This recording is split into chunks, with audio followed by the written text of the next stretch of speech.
This is the Storyworks Roundtable, where we have conversations about craft. Because becoming a successful author begins with writing a great story. Hey, Alida here, and I've got a special offer just for Storyworks Roundtable listeners. Right now, for a limited time, you can save $250 on the Royal. That is a special introductory developmental editing package. It includes a storyboard consultation, the complete storyboard critique with written notes throughout the entire plot and character arcs, a 10,000-word developmental edit, again, lots of written feedback, and then 2 hours of consultation by Skype. Now, you can get all the details on this at the website, wordessential.com/SWRT. That's $250 off the package, and you can find all the details, anything you would ever want to know, at wordessential.com/SWRT. Enjoy the show. Hello and welcome to this week's Storyworks Roundtable. We are very excited to be talking about villains. What makes a villain 3D, compelling, worth your reader's while? So, yes, cue the evil laugh. That's right. Yeah. So, gosh, I feel like this is one of those topics we're going to talk a lot about and have a ton to say about, but, I just want to distill it down to character development. It's the same as your protagonist. If you want to have a real compelling human 3D villain, you need to put in the work up front and develop that character into a person with personality, motivation, strengths and weaknesses, light and dark aspects of that person. So, I don't know, is it just that simple? Am I missing something? Well, I suppose also there's an avoidance factor, isn't there? Trying to avoid cliche. I can remember when I was writing my very first book and thinking, I'm going to have this dastardly villain and he's going to have a goatee and a cape. And then I suddenly realized, not long after that, your villain doesn't come from what they dress in or how they shave. It comes from their action. Right. And it's very easy, I think, as a new writer to fall into that trap of thinking I've got to make this, dastardly character. And it ends up being comic book style. Right. Well, and doesn't avoiding cliche go back to that issue of developing a real person? Like if you think of the person you have least liked in your lifetime, maybe even, despised, like someone who just really got your goat or made life harder for you or whatever, were they wearing a cape? did they twirl a mustache? Right. What about that person made them such a thorn in your side? So, and not all villains, I was thinking about this preparing for the show and going through my books. So many villains are not really what we think of as villains. They are not Darth Vaders or Voldemorts. They are much more nuanced or abstract, or the villainy is very situational instead of purely internal, coming out of this like dark core of a being,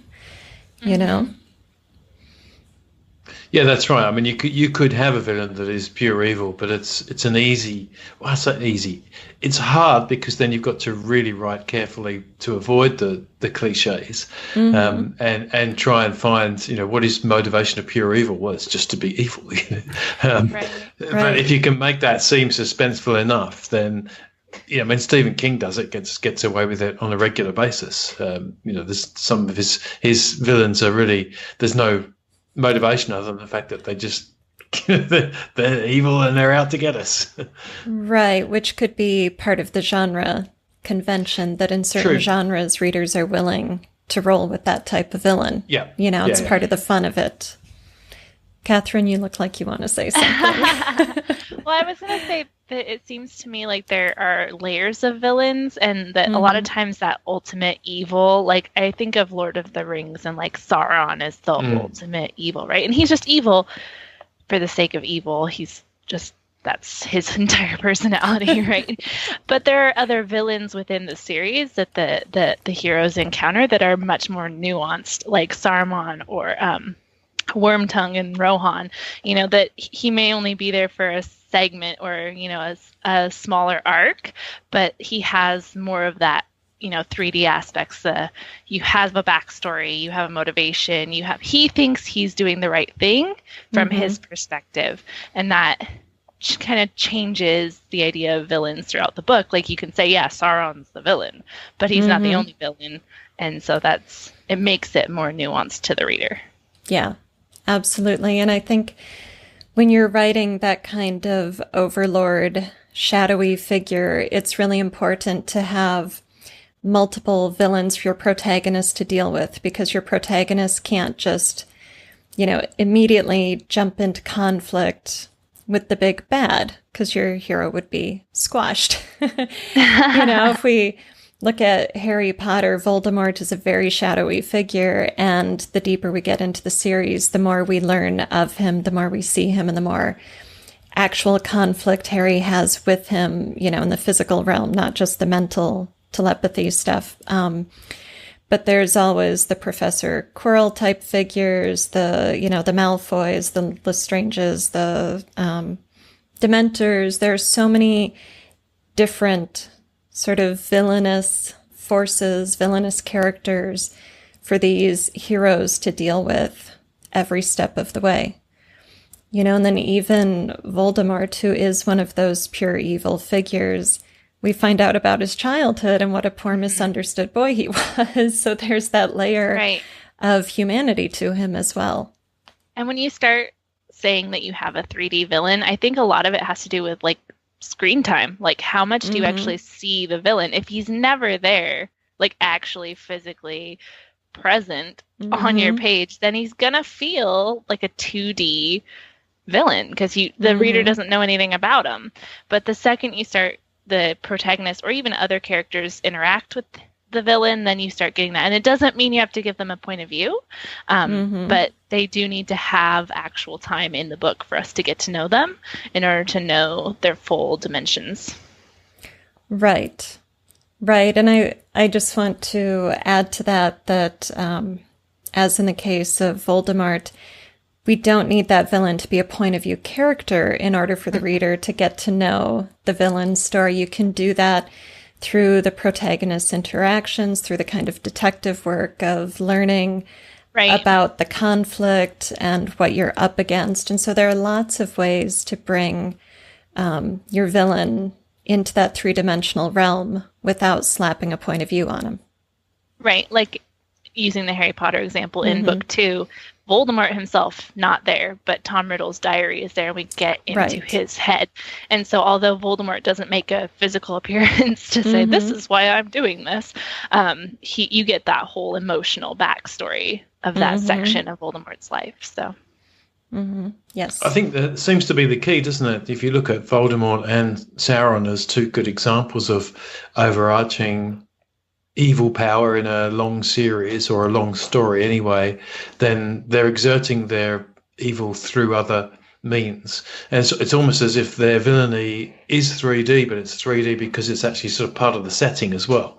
You've always got that feel that somehow there's this menacing character who's about to step up and find another way to get through, even if it's not directly, until the ultimate clash at the end. But I liked what Kathryn said about layers as well of villainy there. So you can have those supporting antagonists, I suppose is what you call them, and where they're showing their villainy not by what they say but by what they do.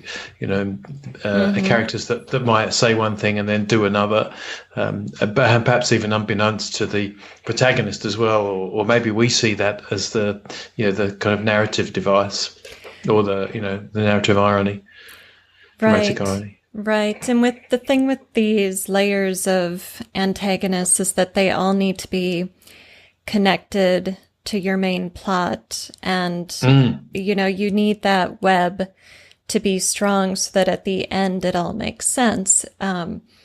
So the overlord is kind of the puppet master, and all of the minions who are carrying out their evil deeds on the pages of the book.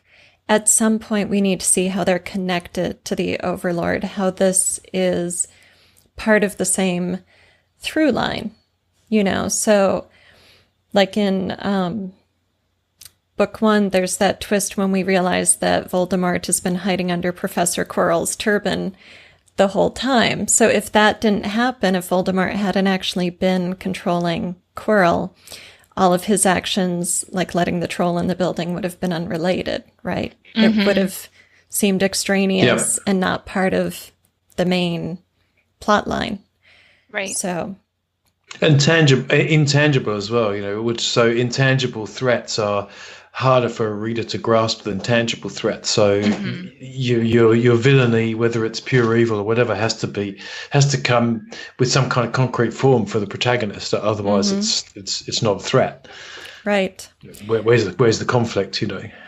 Right. That's the glue between the protagonist and the antagonist that always has to be present. Why are these two people in conflict, and what keeps them engaged in this conflict? And as the stakes get higher, why doesn't the protagonist walk away? So, you know, with Potter, there's that Voldemort killed his parents. They've got the scar and the mental connection and all that kind of stuff. And now Hogwarts is his home, and Voldemort threatens Hogwarts. So there are multiple reasons for Harry to stay engaged in this conflict, even as things escalate.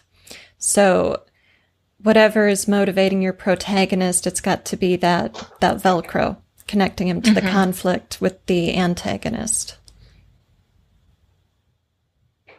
So I feel like we've talked a lot about almost like, I guess that's sort of my fantasy big bad and layers of villains. But what about in other genres? Like, Alida, when you write mysteries, you pretty much have one villain. How do you work in different layers of antagonism with the one murderer who did it, you know?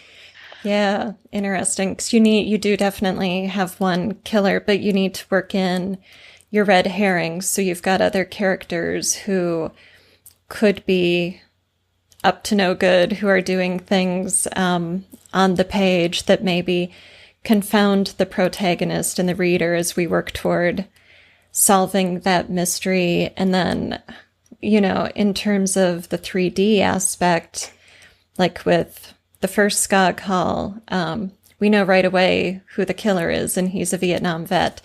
So then part of making this man who does this really horrible thing somewhat sympathetic is understanding what he did in the context of what he went through in the war and how this is affecting his psyche now, and then putting his personal experience in the larger context of coming home to a country that was divided, that didn't really want veterans back here, who didn't, you know, listen or respect what they went through. And, you know, the VA healthcare system maybe not meeting all of his needs and all this kind of stuff. So, you know, there was no way to dress up what he did and say, oh yes, murdering his high school sweetheart was this thing I can make sympathetic or understandable, but putting it in a social and political context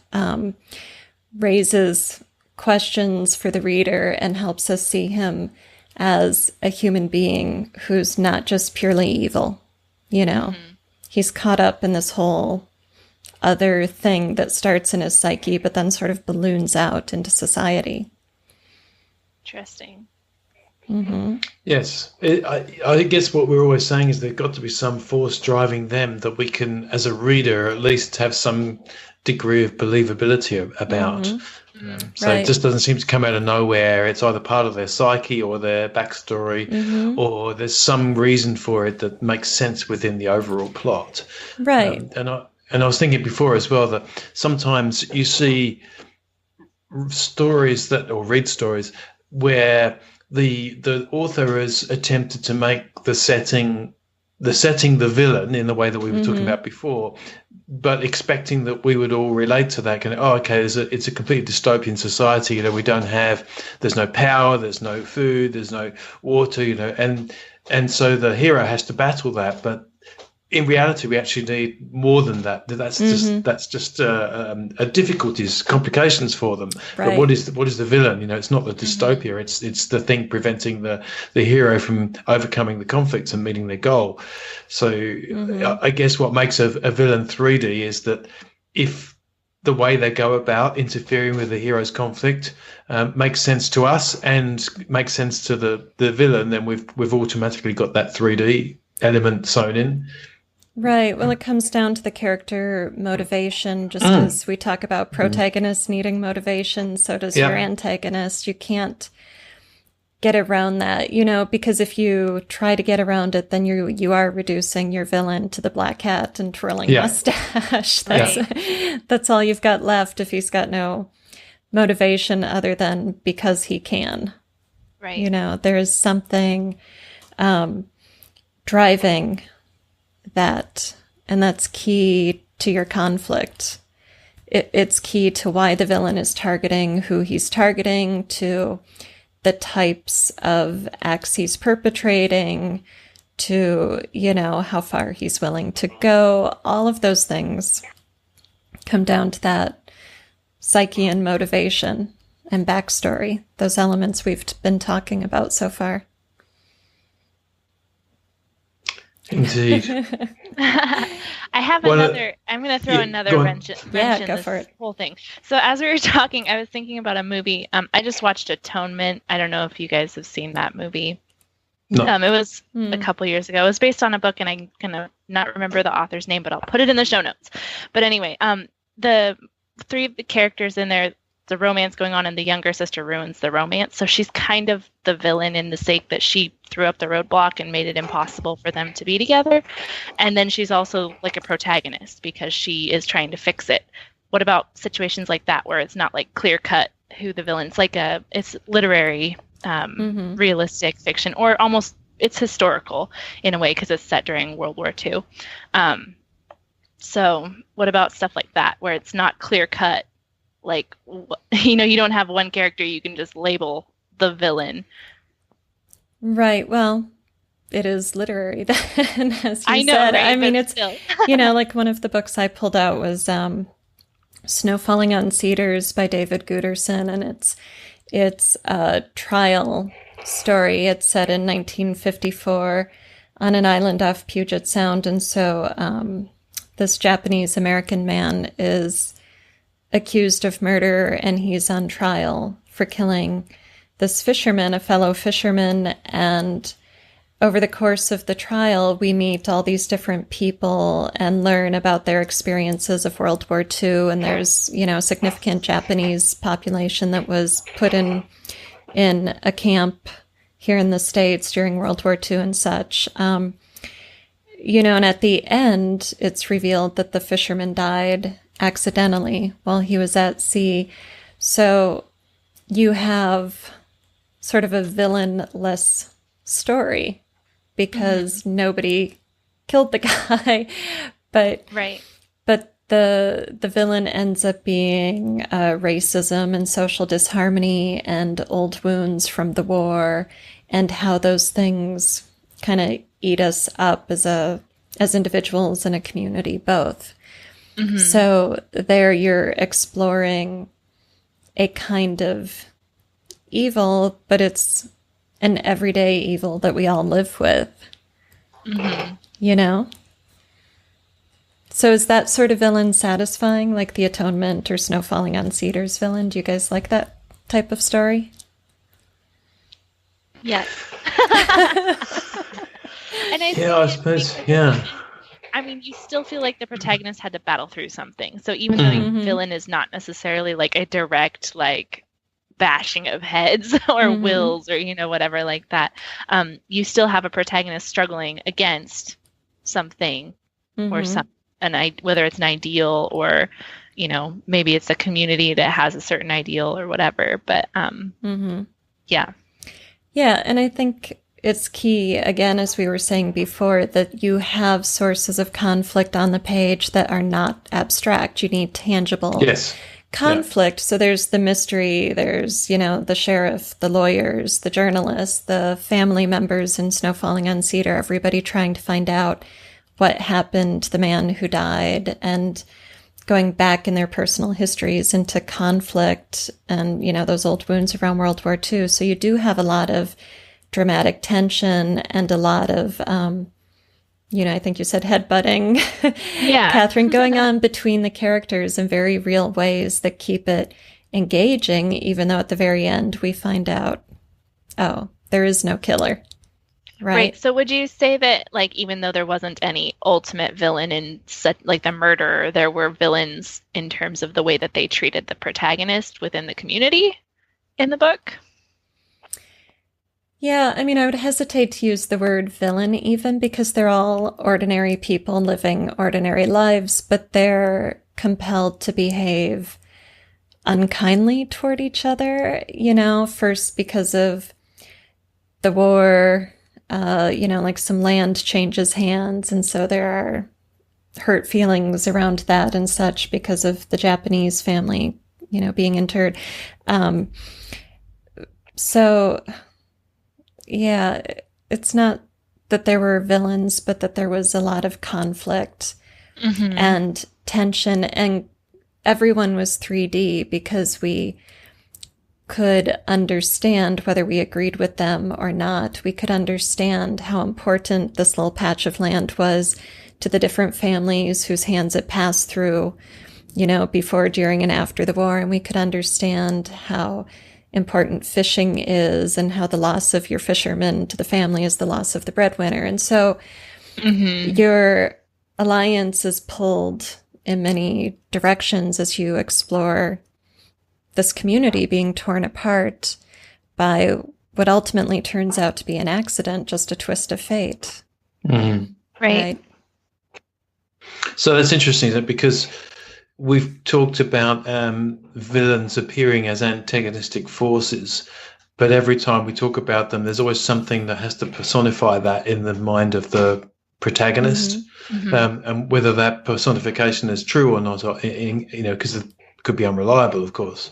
But it seems as if it's completely intangible, then it doesn't feel like a threat to us, the reader, so therefore we're not going to take it so seriously. And even if you look at, what I might call comic book style villains, where you've got your Darth Vader, I mean, that's really, he's just a personification of the dark side. Right. And so you could have told that story without Darth Vader and just had Luke battling the dark side, but it'd be nothing like as compelling, right? Without something to personify that. Yes, and then to make that personification 3D, you need to make him Luke's father, right? Yeah, so you've got to get that twist at the end. Well, you got to have the protagonist has to have a personal Yeah. It can't just be easy for them. Oh, it's evil. Slice. Right. Right. Oh, I can behead him now and win and be done with this, and light will reign. But wait, It's my dad. Oh, no. It's not that simple. Right. Because evil, by its definition, doesn't have that moral, compass that your protagonist has to have. So if it's easy for your protagonist to just say, oh, I am judge, jury, executioner, and I'm going to behead evil. And who's evil? Your protagonist has kind of made that moral line. So you have to have that reason for them to hesitate, for them to have a moral quandary, for them to be different than the evil that they're pursuing. Right. Nice point. And you need the balance of light and dark as well. So if you eliminate the dark, then what happens to the light? You could say you create a vacuum and a new dark will fill that void, but we're going to go deep into the weeds here and get philosophical. But I just want to go back to what you were saying, Robert, about the personification, and like with Snow Falling on Cedars, if you look at the racism issue as our evil, then you've got the jury members and the prosecutor personifying that issue, because they're using the accused being Japanese as a factor in his his motive Right. for killing the fisherman, even though he didn't. So that personification piece is critical no matter what kind of villain you have, comic book or abstract. And the one I wrote down, actually, and I was thinking about it, he's not actually really the central antagonist in the sense of being, the villain that the hero is after, but Hannibal Lecter, in Silence of the Lambs. So you've got a main antagonist who's doing the serial killing, but Lecter's still just such a force of evil in that book and in the movie as well, brilliantly done in the movie, but in both, and it's almost like it comes off the page, and yet he's got all those tics and foibles and things that make him so 3D. I just think that's a wonderful example of a villain, and one who isn't necessarily he's kind of getting in the way of the agent, but Agent Starling, but he's not the main. He's already in prison, so twist aside, right. So I think sometimes that villainy, 3D villainy, can even come from. I mean, he's a supporting character, really.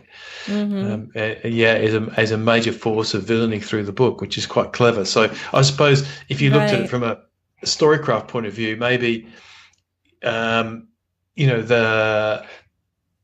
the author has taken apart a central antagonist and split it into two main elements and decided to make one of those elements, a supporting character, which is quite clever.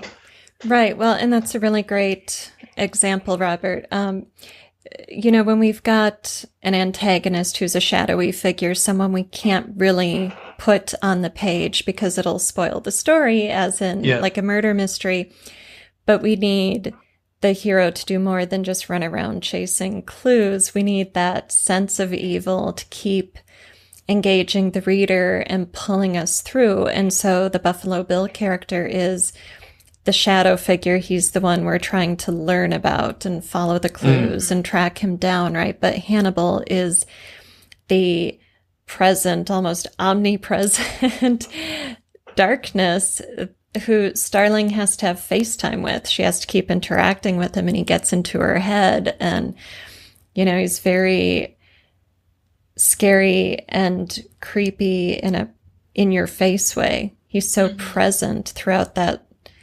story. And then, of course, he's tied to Buffalo Bill.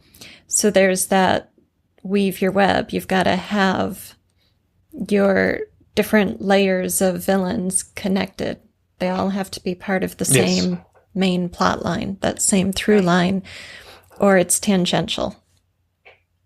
Yeah, it just becomes a side story then with no relevance. And it might be interesting to read, but it's not as satisfying as a story where everything just gets linked together. Right. Yeah, we really do want the satisfaction of seeing those links coming together toward the end. Yeah.